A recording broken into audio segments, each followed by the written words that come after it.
Najčastejšie navštevujeme nevyliečiteľné choré deti doma, my lekári a zdravotné sestry. Práve sa chystáme prijať do starostlivosti vážne chorého Jožka s vrodenou poruchou mozgu. Návštevu sme vopred plánovali, spoločne sme si v tíme preštudovali jeho lekárske správy a dohodli sa, čo všetko mu domov môžeme vziať, aby sme mu kedykoľvek vodne aj v noci vedeli pomôcť. Nesieme mu liekový box, takže keby napríklad dostane Jožko infekciu dýchacích ciest, mama vie odtiaľto kedykoľvek vybrať antibiotika a podať mu ich. Pripravili sme pre ňo aj set špeciálneho zdravotníckeho materiálu, v ktorom sa nachádzajú rôzne veci, ktoré vedia kedykoľvek pre ňoho použiť.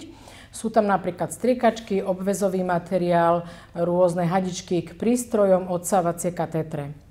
Nesieme mu aj zdravotnícke prístroje, kyslíkový koncentrátor a odsávačku a keď bude treba, tak mu vieme ešte priniesť aj ďalšie. Aj vďaka týmto všetkým veciam naše deti nemusia chodiť tak často do nemocnice a vieme starostlivosť zvládať doma. Sme veľmi radi, že našu starostlivosť majú rodiny bezplatne.